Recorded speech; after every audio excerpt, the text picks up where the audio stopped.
Alright, so welcome guys to another unboxing, and today we have a really interesting unboxing. So this is actually a $60 phone, around 3,000 pesos.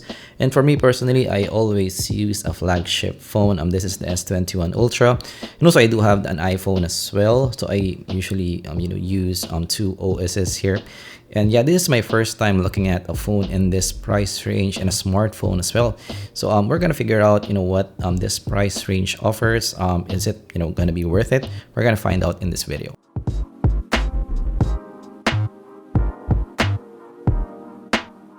So this is actually the Cherry Mobile Flare S8. So 3,000 pesos, actually 2,900 something pesos.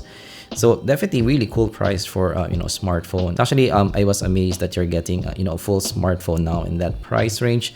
So 128-day replacement as well. So really cool on that. So at the other side, you're getting Android 9 Pie, octa-core 2.0 gigahertz, 16 gig ROM, 2 gigs of RAM as well, 8+2 megapixel rear, 5 megapixel front, dual pixel, and LTE support as well. So that's really cool. 5.7 HD plus, so around 720p plus display, true view teardrop display, battery 2,500 milliamperes, up to 128 gig of micro SD as well. So this is your unboxing experience.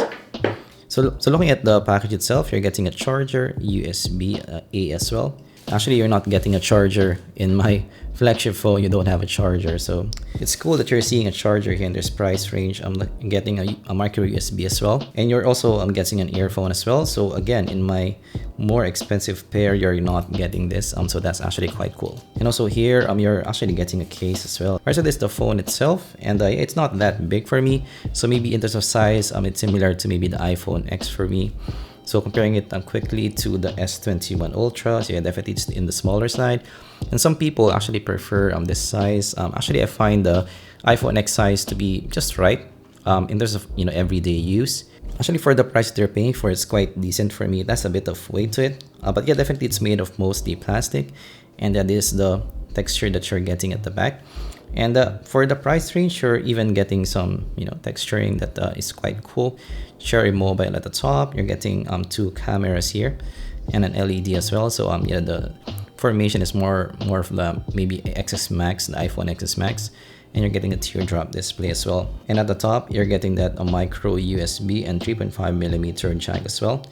And you're getting the power button and then volume up and down, and not a lot of buttons at the back. All right, so opening it up. So this is the display that you're getting. So it's an HD plus display, and look at the display itself. It's quite decent for me. So actually, yeah, the display is not that big. So because of that, the pixel density is not that bad. So it can be still quite sharp to look at, right? So scrolling left and right, this is the speed that you're gonna get. Yeah, it's quite decent for me. This is a 60 hertz screen, guys. So it's quite decent for me in the scrolling. So let's try to use Google Chrome, and let's maybe search for Apple. And yeah, this is the actual speed that you're gonna get. That's quite decent in the loading.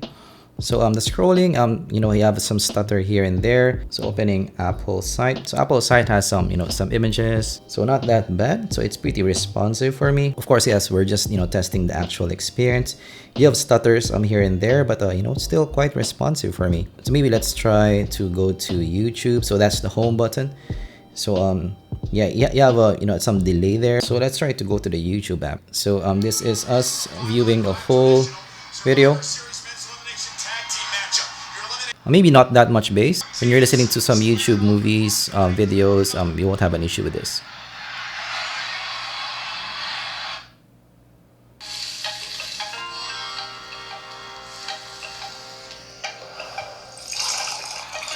Searching for some royalty-free music, so let's try to click it. So this is the sound quality.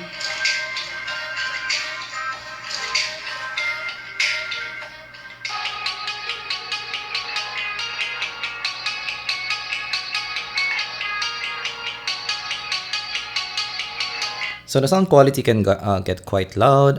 So yeah, the volume is not that bad. So it's more in the brighter side. Not that much bass, but it's quite clear. So you can hear the voice fine, and you can understand when you're watching some YouTube movies. So again, for the price, I think it's pretty decent on this. So of course you have some stutters here and there. Like for example, this one. So sometimes when you expand the video, it has some lag here and there. So let's try to go to the camera. So looking at the camera, so opening the camera app and taking a bunch of photos. So this is the actual speed that you're gonna get. So I would say there's a some shutter lag there, but I would say not that bad. It takes photos pretty decent in terms of the speed.